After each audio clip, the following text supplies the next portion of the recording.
Alhamdulillah va salatu vassalamu ala rasulillah. Kishida ko'pgina qazo namozi bo'lsa, qazo namozlarini har bir kunini tartibi bilan o'qishligi, ya'ni uni zimmasida vojib bo'ladi.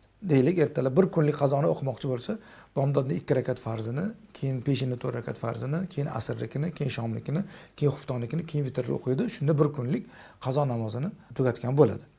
Lekin qazo namozlari juda ham ko'p bo'lgan kishi har bir namozdan oldin yo keyin, masalan bomdod namozidan oldin o'sha bomdodnikini bir kunligini yo 2 kunligini yo 3 kunligini faqat bomdodni o'zini qazosini o'qib qo'yishligi mumkin bo'ladi.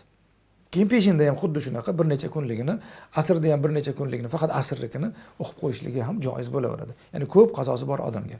Bunda niyatida eng oldin o'tgan bomdod namozini qazosini niyat qildim deydi. Ikkinchisi ham eng oldingi o'tgan qazo namozini eng oldingi shu bilan tartib bilan hisoblab 10 yil bo'lsa 10 yil, 20 yil bo'lsa 20 yil, 5 yil bo'lsa 5 yillik qazo namozini bitta qo'ymasdan o'qib chiqishi kerak bo'ladi.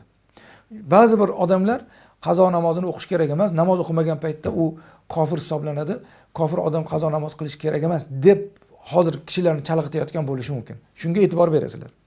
Biz musulmon bo'lib tug'ilganmiz. Agarchi ma'lum bir davr ichimizdan qaysi bir kishilar namoz o'qimagan bo'lsa ham, u tug'ilganida musulmon bo'lib tug'ilgan, ota-onasi musulmon bo'lgan, unga azon aytilgan, unga musulmoncha ism qo'yilgan.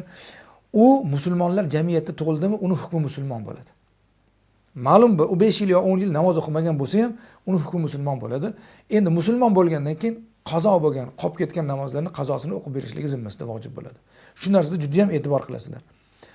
Anu har xil gaplarga uchib yoki o'shalarga e'tibor qilib, qazo namoz o'qish kerak emas deb aytib qo'yishdan Alloh asrasin. Ulamolarning, jumhur ulamolarning ittifoqi bilan qazo namoz o'qish shart. Qazo namozini o'qimasa qiyomatda so'raladi. Har bir namoz uchun so'raladigan, har bir vaqt namoz uchun so'raladigan savol-javob Alloh subhanahu va taoloning huzurida juda ham katta.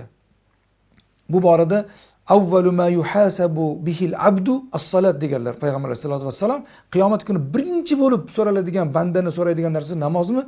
Mahshar kuni insonni juda ham qiyin, og'ir, mashaqqatli bir davrida birinchi bo'lib so'raladigan narsasi, demak, uni namozi haqida bo'ladi. Namoz haqida so'raladimi, qazosini o'qish kerak bo'ladi. Qazosi bu so'raladigan amallar sirasiga kiradi. Vallohu taala alam bis-savob.